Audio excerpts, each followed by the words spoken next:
Hello students, welcome back to my channel. I am Nikita, your maths teacher. આપણે જોઈ રહ્યા હતા ચેપ્ટર નંબર 13 આંકડાશાસ્ત્ર, જેમાં સ્વાધ્યાય 13.2 નો હું આજે તમને દાખલા નંબર 2 બહુલક શોધો શીખવાડવાની છું.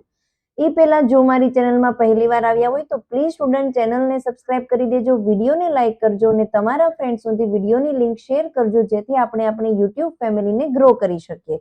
તો મેં ઇન્ટ્રોડક્શનનો એક વિડીયો શીખવાડેલો આંકડાશાસ્ત્રમાં, જેમાં બહુલક શોધવા માટેનું સૂત્ર, કઈ રીતે બધા ડેટા મેળવવાના અને કયા ટાઈપના બહુલકમાંથી હેતુલક્ષી પ્રશ્ન તમારી બોર્ડની પરીક્ષામાં પૂછાય છે, એના વિશે મેં બધું ડિટેલમાં આપણે શીખી લીધું હતું. તો આજે દાખલા નંબર 2 તમને કંઈક આવી રીતનો પૂછવામાં આવ્યો છે કે નીચેની માહિતી 225 વીજ ઉપકરણોના આયુષ્યની પ્રાપ્ત માહિતી છે કે ભાઈ 0 થી લઈને 20 કલાક ચાલ્યું હોય એવું વીજ ઉપકરણ ટોટલ 10 છે, એવી રીતે. તો આપણે આનો બહુલક શોધવાનો છે. જ્યારે તમારી પાસે દાખલો બહુલકનો હોય એટલે હંમેશા યાદ રાખજો કે તમારે સૌથી પહેલા બહુલકીય વર્ગ નક્કી કરવાનો. તો આમાંથી કયો વર્ગ બહુલકીય વર્ગ છે એ આપણને કઈ રીતે ખબર પડે? તો જેની આવૃત્તિ સૌથી મહત્તમ હોય, જેમ કે આપણે અહીંયા જોઈ શકીએ છીએ કે સૌથી મોટામાં મોટી આવૃત્તિ 61 છે, તો આ તમારો બહુલકીય વર્ગ થઈ ગયો. 60 થી લઈને 80, જેને આપણે બહુલકીય વર્ગ કહીએ છીએ. અને આના પરથી આપણને બધા જ ડેટા મળશે. આવો જલ્દીથી લખી લઈએ. સૌથી પહેલા બહુલકીય વર્ગની જે અધસીમા હોય એને આપણે એલ કહીશું. તો અહીંયા આપણને એલ ની કિંમત મળી ગઈ 60. જે બહુલકીય વર્ગ છે એની આવૃત્તિને આપણે કહીશું F1. તો F1 ની કિંમત મળી ગઈ 61. બહુલકીય વર્ગના આગળના વર્ગને આપણે કહીશું F0. તો અહીંયા બહુલકીય આગળના વર્ગની આવૃત્તિને F0 કહ્યું. F0 છે 52. બહુલકીય વર્ગની પાછળના વર્ગની આવૃત્તિને F2 કહીએ. તો F2 ની કિંમત મળી ગઈ 38. અને વર્ગ લંબાઈ h જે આપણી પાસે છે, 20 માંથી 0 બાદ કરો તો 20 આવે, તો વર્ગ લંબાઈ h ની કિંમત મળી ગઈ 20. z શોધવાનું સૂત્ર, z એટલે કે બહુલક, જેને આપણે કેપિટલ Z ની સંજ્ઞા વડે દર્શાવીએ છીએ. તો એનું સૂત્ર છે L વત્તા F1 માઇનસ F0 છેદમાં 2F1 minus F0 minus F2 ગુણ્યા h. જો ઘણા વિદ્યાર્થી કેવું કરે કે ડાયરેક્ટ કિંમત મળે મૂકવા, સૂત્ર ન લખે તો તમારો માર્ક્સ કપાય. અહીંયા હંમેશા પહેલા સૂત્ર લખવાનું ને પછી જ એની કિંમત મૂકવાની, યાદ રાખજો.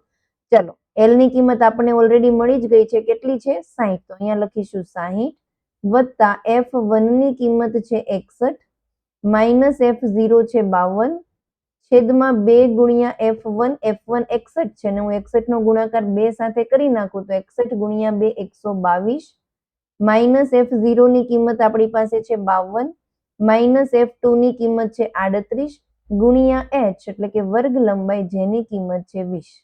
ક્લિયર? નેક્સ્ટ સ્ટેપ કરીએ આપણે, સાદું રૂપ આપતા જઈએ. 60 વત્તા, જ્યારે તમે 61 માંથી 52 ને બાદ કરશો તો 9 આવશે, બરાબર. અને આ 20 ને હું અંદર ગુણી નાખું તો અહીંયા થઈ ગયું 9 ગુણ્યા 20. નેક્સ્ટ 122.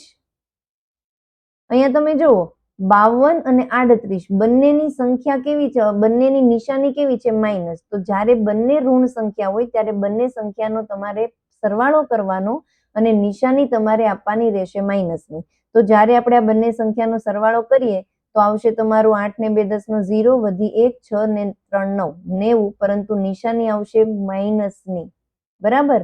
કાઉન્સ આપણે પૂરો કરી દઈએ. નેક્સ્ટ સ્ટેપ આપણે જોઈએ તો અહીંયા આવી ગયું 60 વત્તા ઉપર છે તમારું અંશમાં 9 ગુણ્યા 20. અત્યારે હું એને એમ જ રહેવા દઉં છું. બાદબાકી કરીએ તો 122 માંથી 90 બાદ કરીશું તો આવશે તમારું 32, બરાબર. 2 માંથી 0 ગયો તો 2 અને 12 માંથી 9 બાદ કરીએ તો 3 એટલે કે 32. હવે છેદ ઉડાડો. શું 9 અને 32 ના છેદ ઉડે એમ છે? નહીં, કારણ કે 9 ના ઘડિયામાં તો 32 આવતું જ નથી. તો અહીંયા જો આ 20 જે છે ને એને હું કટ કરીને લખું છું 5 ગુણ્યા 4. 20 ને જો આ સ્ટેપ હું અહીંયા તમને બતાવું. આપણી પાસે એટલું છે 9 ગુણ્યા 20 છેદમાં 32, બરાબર. અને 60 છે તો બાદ પછી છે, હું તમને ખાલી આ કાઉન્સ સોલ્વ કરીને બતાવું છું. તો હું અહીંયા 20 ની ઉપર લખીશ 5 ગુણ્યા 4, 5 ચોક 20. એવી જ રીતે હું અહીંયા 4 ના ઘડિયામાં 32 આવે, ક્યારે? 8 ચોક 32, તો છેદમાં આવી ગયું 8. હવે છેદ ઉડે એમ જ નથી. ઉપર મારી પાસે છે 9 ગુણ્યા 5 45 અને છેદમાં આવી ગયું 8, બરાબર. તો નેક્સ્ટ સ્લાઇડ લઈ લઈએ. આપણે ક્યાં સુધી કરી દીધું? z બરાબર 60, z બરાબર 60 વત્તા 45 છેદમાં 8. અહીંયા સુધી આપણે જોઈ લીધું હતું. જો બરાબર, છેદ ઉડાડી દીધા. 9 ગુણ્યા 5 45 થઈ ગયું ને 45 ના છેદમાં 8 અને એનો જવાબ જે આવે એને 60 વડે આપણે ઉમેરી દેવાનું. તો અહીંયા હવે તમારે શું કરવાનું? 45 અને 8 નો ભાગાકાર કરવાનો. ચલો આપણે અહીંયા ભાગાકાર કરીએ. 45 નો ભાગાકાર જ્યારે 8 સાથે કરીએ તો 8 પંચા થઈ ગયું 40. 45 માંથી 40 બાદ કરીએ તો 5 આવશે. એક 0 મૂકીએ, પરંતુ અહીંયા 0 છે જ નહીં તો એનો પોઈન્ટ મૂકવાનો રહેશે આપણે. નેક્સ્ટ આપણે કરીશું 8 છંગ 48, 2 વચ્ચે એક 0 મૂકે, 8 દુ 16, 4 વચ્ચે એક 0 તો 8 પંચા 40. એટલે કે આ બંનેનો ભાગાકાર આપણી પાસે આવી ગયો 5.625. બંનેનો હવે સરવાળો કરી નાખવાનો તો 60 વત્તા 5.625 કેટલા થઈ જાય? 65. તો 60 વત્તા 5 થશે 65 અને પોઈન્ટ પછીની જે સંખ્યા છે એ બેઠી મૂકી દેવાની, કારણ કે આની પાસે તો પોઈન્ટ પછી છે જ નહીં એટલે જે આ જ વધ્યું. બરાબર, તો અહીંયા આપણને બહુલક z ની કિંમત મળી ગઈ 65.625 એક્ઝેક્ટલી. નીચે તમારે લખવાનું આમ શું ક્વેશ્ચનમાં પૂછવામાં આવેલું હતું તમને? આમ ઉપકરણોના આયુષ્યનો બહુલક 65.625 થાય. આઈ હોપ બધાને વ્યવસ્થિત આ દાખલો સમજાણો હશે. 3 માર્ક્સનો દાખલો પૂછાય છે. સૂત્રને ખાસ યાદ રાખજો અને સાદુરૂપ કરતા તમને આવડવું પડે. ઘણા વિદ્યાર્થીને અહીંયા જ ન ખબર પડે કે ભાઈ આ બંનેનો સરવાળો કરવાનો હોય, નિશાની માઇનસ આપવાની હોય, એવી નાની નાની ગણિતમાં નાની મિસ્ટેક જ થાય છે. એટલે વ્યવસ્થિત ધ્યાનથી દાખલો ગણજો. પ્લીઝ હજી વિડીયો લાઈક કરવાનો બાકી હોય તો લાઈક કરી દેજો. મળીએ મારા નવા વિડીયોમાં નવા દાખલા સાથે. ત્યાં સુધી બાય બાય.